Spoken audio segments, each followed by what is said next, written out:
Ligtas na ang mga anak ni Claudine Barreto, ngunit mas lalong uminit ang usapin.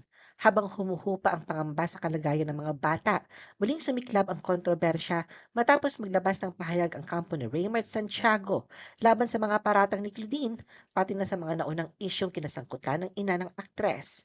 The Philippine Showbiz List presents mga anak ni Claudine Barreto, safe and sound, habang dumipensa si Raymart Santiago.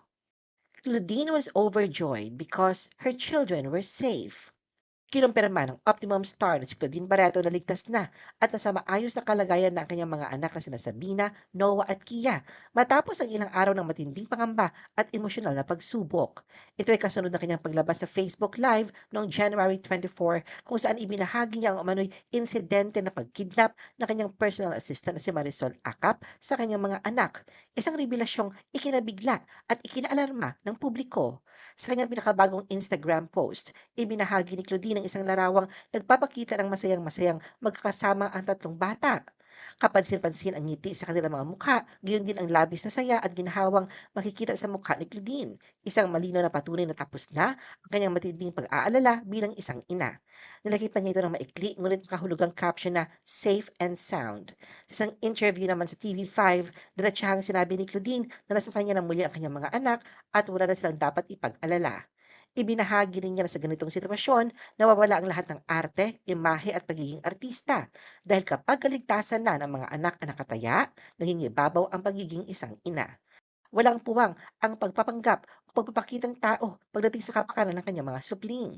Aminado rin si Claudine na halos 2 araw siyang hindi nakatulog na sa matinding pag-aalala at takot na baka may masamang mangyari sa kanyang mga anak. Ang bawat oras o mano ay puno ng kaba, luha at panalangin. Para sa kanya ang mga anak ang kanyang buhay at lakas kahit hindi niya kayang isipin ang ideyang mapahamak ang mga ito. Sa ngayon, labis ang pasasalamat ni Claudine na ligtas na ang kanyang mga anak at muli na silang magkakasama. Claudine did not disclose how she got her children back or the latest update on the accused kidnapper. Hindi na nagbigay pa ng mas detalyadong paliwanag si Claudine tungkol sa eksakto mga pangyayaring kinasangkutan ng kanyang mga anak, lalo na kung may naganap ng pagdukot at kung sangkot dito ang matagal na niyang personal assistant na si Marisol. Batay lamang sa mga pahayag ni Claudine, sinabi niyang kasama ng kanyang personal assistant ang mga bata at noong mga sandaling isinasagawa niya ang kanyang live video, hindi pa na ibabalik ang mga ito sa kanyang tahanan. Dahil sa matinding takot at pangamba, nagbigay si Claudine ng mahigpit na ultimatum na 15 minuto para maibalik sa kanya ang mga anak. Ayon sa kanya, kung hindi ito masusunod, mapipilitan siyang idulog ang usapin sa mga otoridad at magsampa ng kaukulang reklamo kabilang na ang paratang ng kidnapping.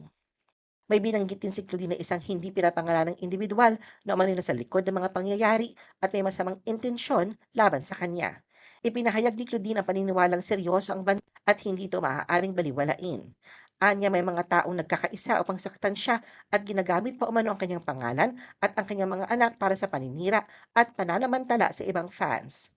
Inakusahan din ni Claudine ang ilang fans na umano'y nakipagsabuatan kay Marisol, bagay na labis niyang ikinadismaya.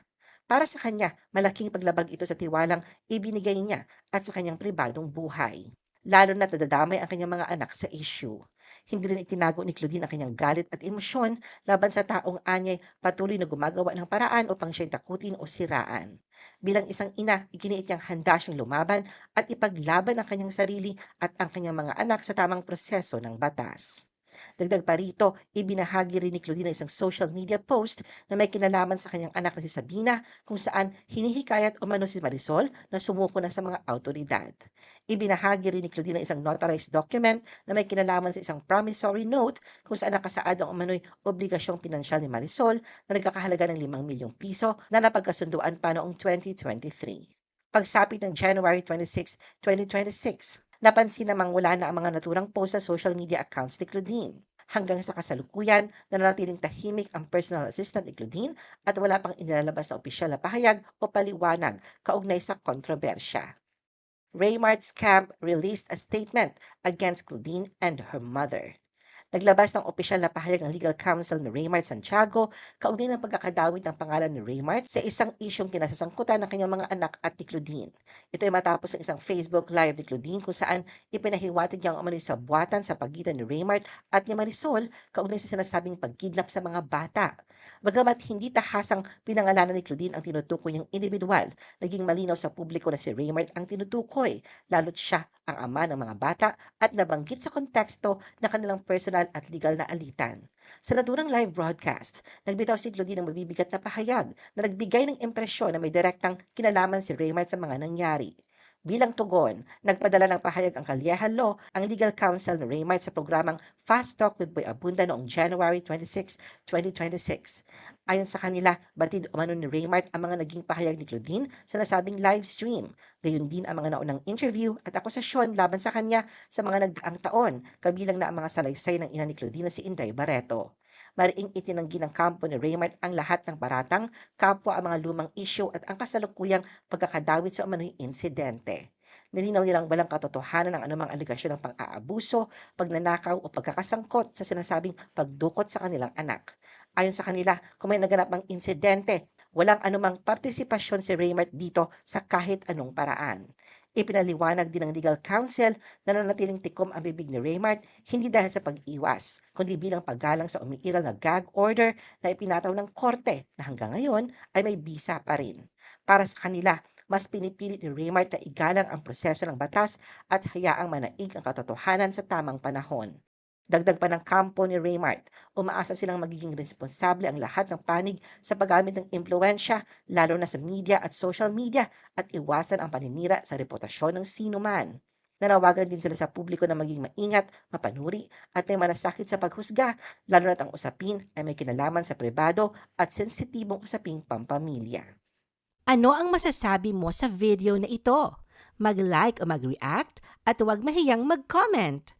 For our YouTube viewers, huwag kalimutan mag-subscribe at i-hit ang notification button. At para sa aming Facebook viewers, mag-like at follow sa aming Facebook page para updated ka sa mga showbiz chika. Thanks for watching!